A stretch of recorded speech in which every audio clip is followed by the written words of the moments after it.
Welcome to the latest episode of the B Movie Club. I'm your host Kevin. This week we'll be discussing the 1981 horror comedy classic, An American Werewolf in London, starring David Naughton, Jenny Agutter, Griffin Dunn. The list goes on and on. It's an all-star cast, don't you see?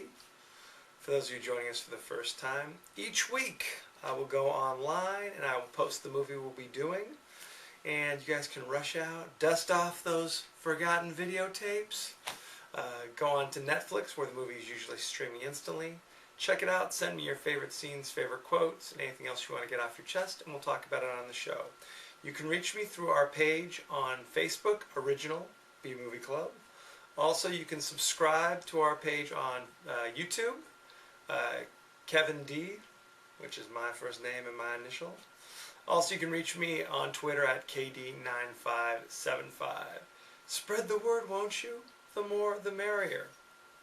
An American Werewolf in London. In this movie, we've got Jack and David, our two American college-age, I guess, guys, backpacking their way through England. Somehow, they wind up in the north somewhere. I can't explain it. And they stumble across a pub where the people are acting strangely. They warn them, don't go out at night. Beware the moon, don't go on the moors. I mean, I like to consider myself a fairly well-read individual, but what the heck are moors? The only moors I know are demi-moors. Thank you, I'm here all week.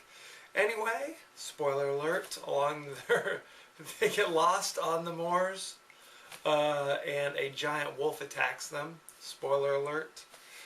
Jack is killed and David is wounded but survives. He wakes up weeks later. He's down in London. I guess it's the only hospital in London for the entire country, evidently. I can't explain it. His wounds have been patched. He's basically on the road to recovery. He learns that Jack is no longer with us. It's very sad. He also meets a kindly nurse, and his doctor is obviously very concerned about him as well. While he's convalescing in the hospital, Jack comes to visit him.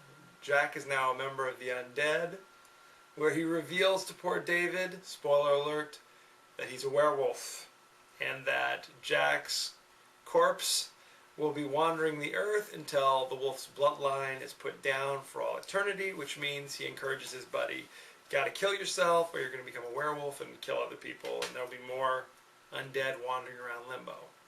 So there you go. David feels like he's lost his mind. Luckily, the kindly nurse takes him in. They're very friendly, evidently, in London. You know, you show a little bit of psychosis, and the nurse is like, hey, why don't you come on back to my flat with me? So he goes back with the nurse to her flat. One thing leads to another. They hit it off, if you catch my drift. Wink, wink. Can I tell you, there's nothing stranger to me than he's ranting and raving, convinced he's a werewolf, that he's hallucinating his undead buddy back from the grave, talking to him, and the nurse just looks at him, smiles, and says, I still find you very attractive. It's like, keep it in your pants, sister. I mean, seriously, how desperate are we? Anyway, spoiler alert, turns out he is a werewolf. And he goes out, and in one night, he murders 6 innocent English people, walking the streets. It's very sad. Next day, he wakes up in a wolf's cage in the London Zoo, and he begins to dawn on him, uh-oh, I'm in bad shape here. I don't want to spoil everything. There's an interesting scene in an adult movie theater, and then total anarchy at the end of the movie in Piccadilly Circus. So you have that to look forward to if you have not yet seen the movie. Let me just tell you, let's stop right here. I had a special guest join me this week, my good friend Crystal.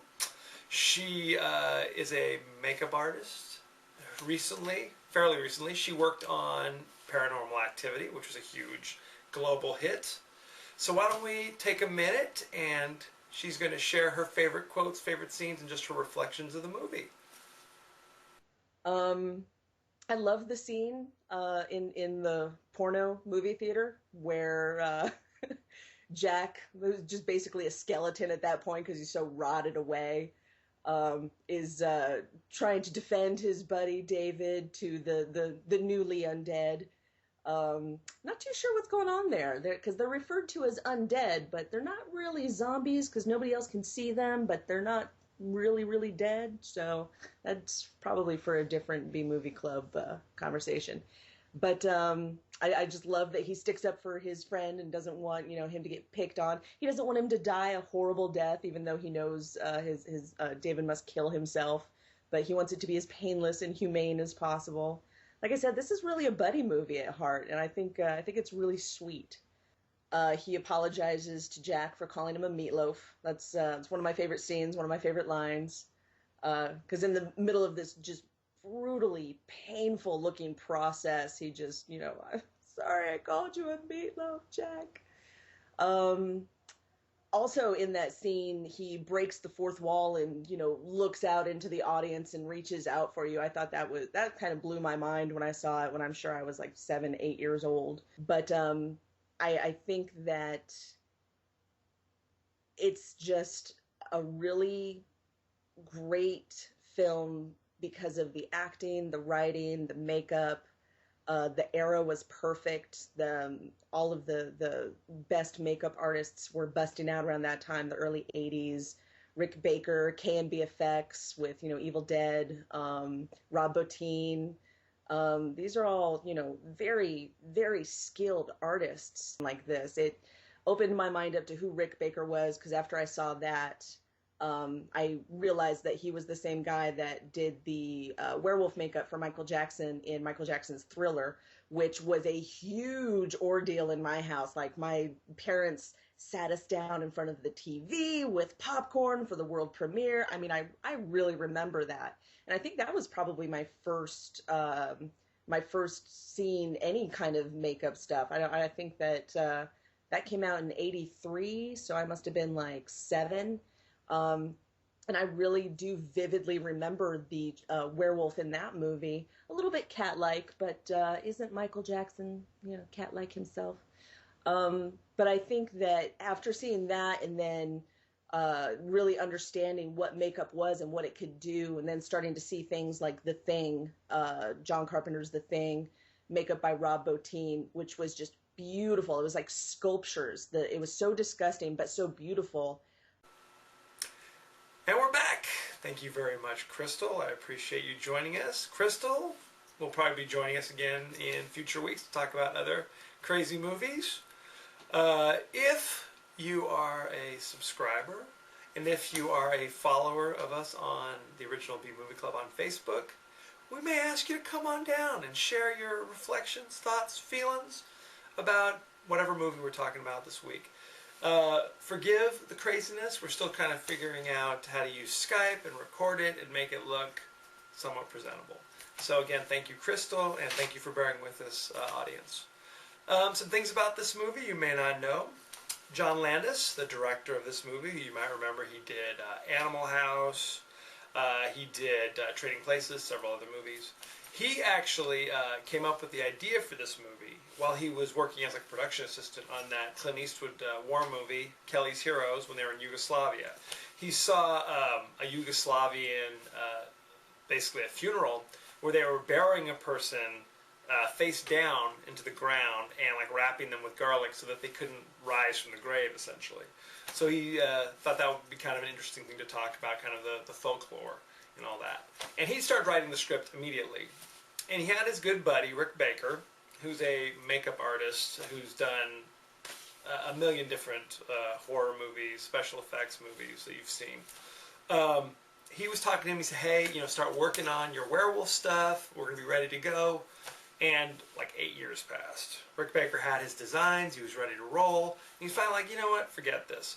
Joe Dante called him up and said, hey, would you do the werewolf effects on our movie, The Howling, which is another B-movie classic, if you will. He agreed to do that, and then of course right after he agreed to do that, John Landis calls him and says, hey, we've got the money, get ready. And Rick Baker's like, I'm already doing The Howling. basically, he reversed field as a favor to his friend John Landis. John Landis was like basically prepared never to forgive his buddy again. And he turned over The Howling to Rob Bottin, who did an excellent job with that as well.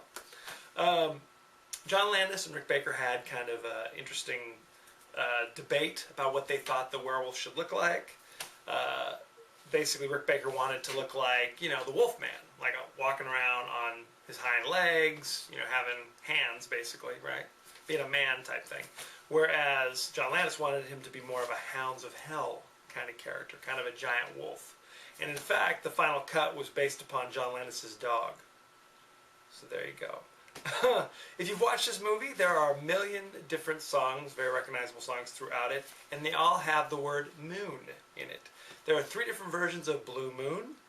There is Moon Dance by Van Morrison. There's Bad Moon Rising by Creedence Clearwater Revival. He actually tried to get 2 other versions of Blue Moon, one by Bob Dylan, one by Elvis. Couldn't get it to work for different reasons. Moon Shadow by Cat Stevens. That fell through.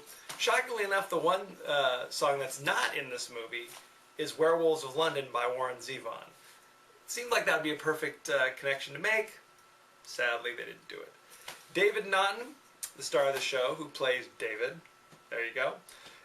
John Landis reportedly hired him after seeing him in a Dr. Pepper commercial, where he's dancing around. You remember this one. I'm a pepper, you're a pepper, he's a pepper, she's a pepper. You know that one. He evidently he saw that and was so impressed with his singing and dancing and said, hey, let me sign you up. Studio reportedly wanted him to hire Dan Aykroyd and John Belushi for the roles of the young backpacking Americans. Landis refused. But the good thing about this is that when they were putting the makeup on David Naughton during the werewolf transformation scenes, the crew was constantly dancing around singing, I'm a werewolf, you're a werewolf. There you go. Good times had by all. What else can I tell you about this movie? Rick Baker's effects and makeup were so great in this movie that they actually created an Academy Award category for him, for that year, essentially. Best makeup in a feature film. They had never given one prior to this year, and he was the first, and there you go. They really started to make a special point to acknowledge the good work that the makeup, costume, and more technical aspects of filmmaking at that point. So that's kind of interesting.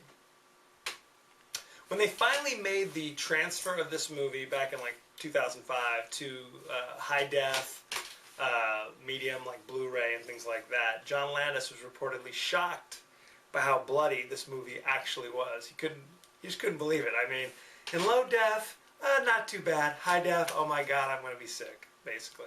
Michael Jackson, as we all know, saw this movie and was so bowled over by the effects that he hired the whole team to do his Thriller. 'Cause this is Thriller. All that good stuff. And he did. It was John Landis. It was Rick Baker. They did all that good stuff, which obviously Thriller, you can't go wrong with Thriller. You know what I'm saying? I still kind of do well, just every now and again. Okay, not all the time. The thing that's kind of interesting is, as we all know, John Landis typically does comedies, right? And so when the ads started coming out for this movie, people naturally assumed it was going to be a comedy. And when the horror started, people literally ran out of the theater screaming. Okay? They did not know quite what to expect, and they got more than they bargained for, evidently. In some ways, it's similar to, what was it, Who Framed Roger Rabbit, where people brought their kids to see Roger Rabbit, and it was basically a movie for adults. Yeah, exactly the same thing. David Naughton went from this to many other things. Hot Dog the Movie, that sitcom My Sister Sam, if you remember that. Griffin Dunn has done actually a few things more recently. I believe he was on like Grey's Anatomy or something. But he was also on Amazon Women on the Moon. Can't beat that. Jenny Agutter, you remember her. More recently, she was in The Avengers. If you're watching really closely, you see there's these 3 faceless characters talking to Nick Fury, Samuel L. Jackson. One of them is Powers Booth, of course. Another one is Jenny Agutter. Jenny Agutter also was in Logan's Run. She was like the love interest, not Farrah Fawcett, of Michael York. It's got that going for it as well. Frank Oz, who is the voice of Miss Piggy, he was in this movie. They just kind of threw him in there. Evidently, he is like John Landis's good luck charm. If they make a movie, he's going to put Frank Oz in the movie. So he played like the guy from the U.S. Ambassador's office. He's in like 2 seconds. His voice sounds very peculiar. Anyway, thank you. That's An American Werewolf in London. Of course, there was the sequel, which I didn't even know was a sequel, American Werewolf in Paris, which was not a good movie. Do not go see that. This movie is still streaming instantly on Netflix, so rush out and check it out if you have not already. It currently holds an 89% fresh on Rotten Tomatoes, so you know it's good. People complained when it first came out, producers and such, that it was going to be too funny to be scary and too scary to be funny. I feel like this is the perfect crossroads, and in fact kind of inspired the kind of movies I liked from there on out, like your Evil Dead 2, Army of Darkness, Tales from the Crypt, Demon Knight. I like a little sweet with my sour, if you know what I'm saying. Anyway, next week we're actually going to be staying in kind of the horror genre. And we should have another special guest via Skype next week, so get ready for that. We're going to be doing The Manitou, starring Tony Curtis and Burgess Meredith. You can't beat it. So if you haven't seen it, rush out. It is streaming instantly on Netflix. As you know, I end every episode with a totally out of context quote. And here it is. A naked American man stole my balloons.